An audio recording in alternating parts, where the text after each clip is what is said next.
মমতা ব্যানার্জি এটাকে বাংলাদেশ বানিয়ে ফেলেছেন। তার কথাবার্তায় বোঝা যায় বাংলা আর ভারতবর্ষে নেই, বাংলাদেশে চলে গেছে। কেউ প্রভাবিত হয়ে যায় মমতা ব্যানার্জির কথায়, ভোটাররাই প্রভাবিত হচ্ছে না মমতা ব্যানার্জির কথায়।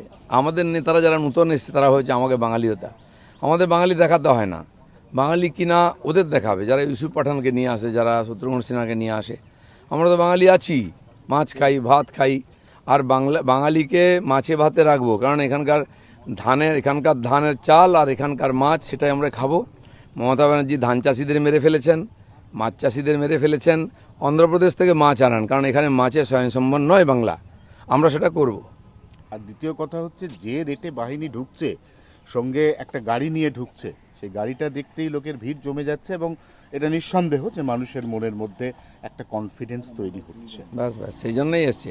এখনও টিএমসির নেতারা ভয় দেখাচ্ছে, তাদেরকে অ্যারেস্ট হতে হচ্ছে কাউন্সিলরদেরকে। এখনও পুলিশ ভয় দেখাচ্ছে, থানায় এতে ডেকে নিয়ে এসে ধমকাচ্ছে, কেন তুমি কাজ করছো বিজেপির হয়ে। আবার টিএমসির লোকেরা বুঝতে পেরেছে হাওয়া খারাপ, বসে গেছে, তো কেন বসে আছো, তাদেরকে পুলিশ ফোন করে অ্যাক্টিভ করছে। এই টিএমসির অবস্থা। এই করে ভোটে জেতা যায় না, বেশি দিন চলে না। নির্মলকে কালকে অ্যারেস্ট করেছে। না, অনেক নির্মল পরিমল সব ভেতরে যাবে। দেখুন না, এই যারা চমকে ধমকে রাজনীতি করতো, বস্তির ভোটকে এদিক ওদিক করতো, কেউ টাকা দিয়ে, কেউ ভয় দেখিয়ে, সবার কপালে দুঃখ আছে, অনেককে ভেতরে যেতে হবে, ভোট দিতে পারবে না। সাজোয়া গাড়ি নিয়ে বিরোধীরা বলছে যে যেন বাংলা দখল করতে আসছে, যেভাবে যুদ্ধ হয় বাইরে জমিদাররা বাংলা যেমন বাংলাদেশকে দখল করেছিলাম আমরা, মমতা ব্যানার্জি এটাকে বাংলাদেশ বানিয়ে ফেলেছেন।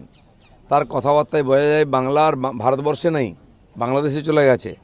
তো সেই জন্য দখল তো করতেই হবে। গুন্ডা, বদমাস, পুলিশ সব অ্যান্টি ন্যাশনাল হয়ে গেছে, দেশের বিরুদ্ধে কাজ করছে। তো দেশ তো দরকার হলে শক্তি প্রয়োগ করবে তার ভূমি দখল করার জন্য।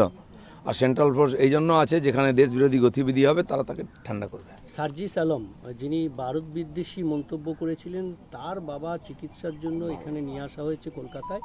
তৃণমূল অভিযোগ করছে যে ইনি এলেন কি করে ভারতে।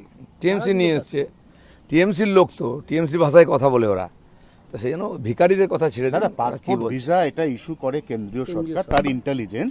সার্জিস আলম এবং তার বাবা, তাদেরকে ভারতে আসার ক্ষেত্রে তৃণমূল কি করবে? এটা তো এজেন্সি ছেড়েছে ওদেরকে। তৃণমূল আর বিরোধিতা করেছে কোনোদিন? বড় কথা বলছে।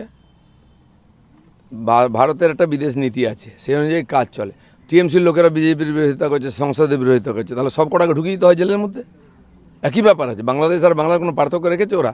সেই জন্য কেন করছে, কি করছে, মানবাধিকার গ্রাউন্ডে তাদের প্রধানমন্ত্রীকে আমরা জায়গা দিয়েছি, সেখানে কি অসুস্থ হয়ে মরে যায় দেবে? সারা দুনিয়ার লোককে আমরা জায়গা দিয়েছি। বাংলাদেশে কটা লোক আছে সেগুলোকে খাইয়ে পরিয়ে বাঁচিয়ে রাখতে পারবো আমরা। বুঝছেন, মানে আপনি খড়গপুরে অনেকদিন ছিলেন, কিন্তু অনেকেই তো বলছেন যে মানে বিজেপি 2021-এ প্রচুর নেতা হাইজ্যাক করে নিয়ে গেছিল, তারপরেও রেজাল্ট সেভাবে হয়নি। এবছর হাইজ্যাক করতে হচ্ছে না, আমাদের নেতা যথেষ্টই আছে, আমাদের লোকেরা যোগ্য অভিজ্ঞ হয়ে গেছে, তারাই ভোট করবে, ভোট জেতাবে, পরিবর্তন। আরো ভালো ভালো খবর দেখতে সাবস্ক্রাইব করুন বাংলা হান্টের ইউটিউব চ্যানেল। বাংলা হান্টের আরো খবর দেখতে নজর রাখুন। বাংলা খবর মানেই বাংলা হান্ট।